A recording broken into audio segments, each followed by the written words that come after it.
Hi everyone, Tori here with another Scrap Your Scraps video. This one is called Stampin' Scraps. I couldn't come up with a better title, so that's what it's gonna be. I hope you're having a lovely Sunday. If you're Canadian, happy Canada Day. And if you're American, happy 4th of July. And everybody else, just happy Sunday. So, I had this idea of mixing my stamps and my scraps together, so that's sort of what I'm going to be doing today. I decided that it would be fun if I stamped on scrap papers for a title. So I'm going to show you three different pieces today that use this technique.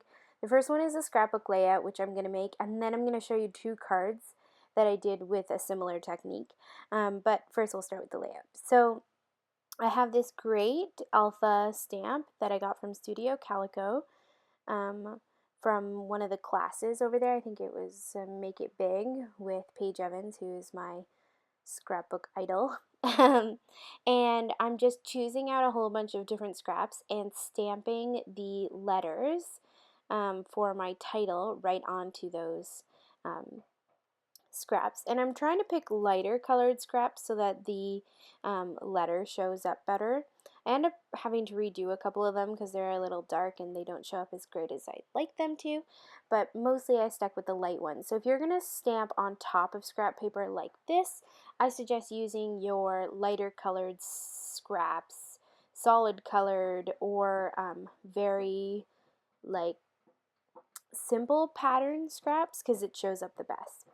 Now, the ink that I'm using, I think it's called Cool Gray, and it's from the Color Theory line over at Studio Calico. And I thought about going with black, but I wanted something a little more subtle, so that's why I'm going with the gray ink.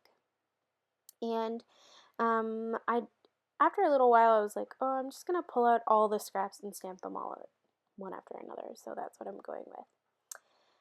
And it's sort of a fun technique to do, to stamp on top of scraps. And you could use any stamps. Like in this one, I'm using letter stamps.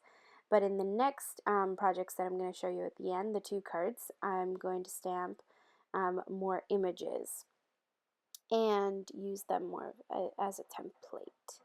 So before we move on here, though, I'm just going to let that go for a second. I just wanted to say thank you, everyone, so much for your kind comments and your love. You guys are just great. Like, honestly, I thought it would be a lot of work to do a series like this, like a scrapbooking series, but I'm actually having a lot of fun doing it. I just need to make the time to do it. And you guys are so sweet. Like, your comments on it and everything are really great. And a couple people I know have scrap lifted some of the things that I've done, and it's super sweet. So I wanted to give them a little shout out. I mean, there's probably more of you that have scrap lifted them, but I haven't seen them. So if you scrap lift one of my Scrap Your Scraps ideas, please link it up below, email me a picture, I don't know, something like that, because I would love to see what you make, because you guys are awesome.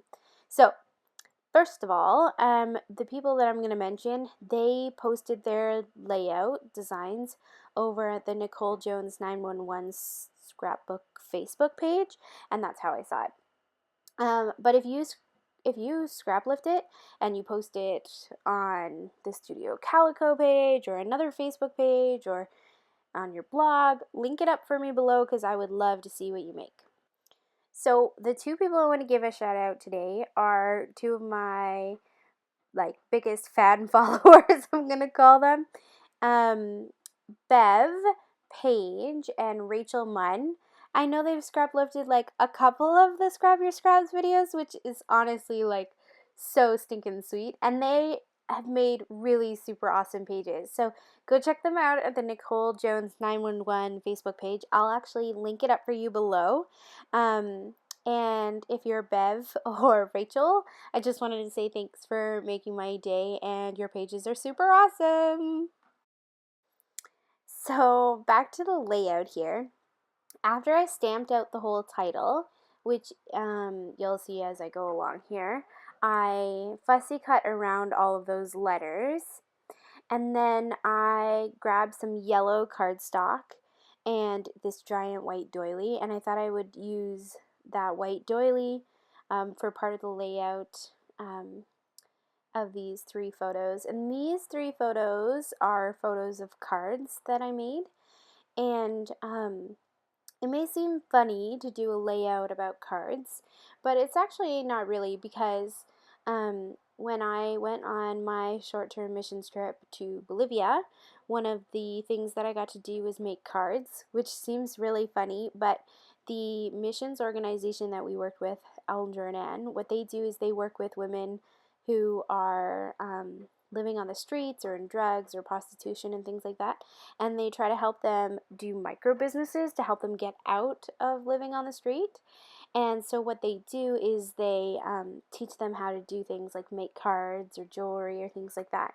So I designed 5 cards for them to make, and then they made these cards, and then they'll sell them so that they can make money in a like profitable but also like an honest way, rather than like prostitution or drugs or things like that. So it's a really great mission. So I'm scrapbooking about those cards that I made for that. And then this layout will go in my short-term missions trip Bolivia album, which I've been working on for the last couple weeks. So I grabbed that doily, cut it in half, and stuck half at the top and half at the bottom. And I'm going to end up placing my title on top of the doilies. Now, like I said earlier, there were a couple of the letters that I just felt were too dark, so I end up restamping those. And then using them different, just because I didn't like how dark they were. Most of the other ones were more pastel-y and light, and you could see the letters clearly, but I felt like on these 4 or 5 dark ones, you couldn't really see it that well, so I ended up redoing that.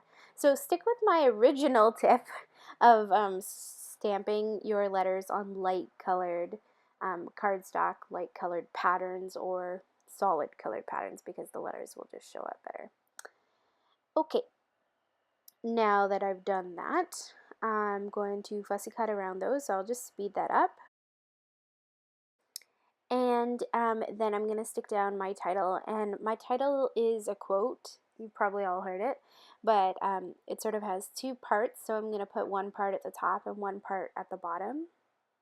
And the quote is, "Do what you love what you do." And I just thought that that was sort of appropriate, because here I am in Bolivia on a short-term missions trip, and I get to do what I love, which is make cards and scrapbook and play with supplies, which is crazy, because you never think that when you go on a mission trip or something like that, that you're going to get to do something like that, or that you could do that, but I do, so I'm really excited. So it's do what you love what you do. And then my photos will go in the middle. And as usual, I'm using my hot glue gun, which if you've watched my other videos, you know that's pretty typical. Nothing ever changes with me. But I did want to say, because I've gotten some questions lately about the hot glue gun, if you are wondering, I think it's archivally safe. I don't really care, but what I've seen online, I've read some places where it says that hot glue guns are archivally safe. But really, the reason that I use my hot glue gun is because it's fast, it's easy, and it's cheap. And if you're worried about those glue gun spider webs that sometimes happen, I don't end up getting them a lot, because I tend to put the glue on to the item and then stick it onto the page. But if you get a lot of those spider web kind of things, there's 2 tips that I have for you. One, use your fingers to gently like roll it after it's dry, and you can sometimes get it off. My other tip is to use a heat gun, like a embossing heat gun, and just once they're dry, just blow on it, and it'll like blow those spider webs right away, which is super fun and super easy. It doesn't come off of photos that well, so you want to be careful not to get those spider webs on the photos. But if it's just on paper, you can definitely just use the heat gun trick that I said. Now, I don't tend to use my glue gun on photos because I tend to use it just on paper. But on this layout here, I've used it on the photos, and it's because I couldn't find any score tape, and I was too lazy to go look for it. So, yep, I'm using my glue gun. So you'll just have to forgive me for that. So there you go. The layout is there. I'm going to just slow this down for a second. After the video shuts off, I add my journaling around it, but I didn't want you to have to watch that. So in a moment, I'm going to show you the other two projects that I did with a similar technique. I grabbed shape stamps and I stamped on scrap paper. But what I did was I stamped on the back of the scrap paper and then I fussy cut around it, so all you really see is the shape. So I use the stamp as like a template for me for the scrap paper. So I made this really long card, and it's like an ice cream cone. And then I made this other one with a similar technique. It's got ice cream on the outside and then on the inside. And so what I did was I used a stamp set from Studio Calico from the card kit this past month. And I stamped on the back of the scrap paper and then fussy cut around it and used it as a template. So if you don't want to stamp on the top of the paper, you could always do that. With alphabet stickers, with alphabet stamps, it would be hard because the letters would be backwards. But for shapes, it works perfectly. So I want to encourage you to do that for that. And that's another Scrap Your Scraps video. I'm done. I hope you have a lovely Sunday, and I'll see you next time. Bye!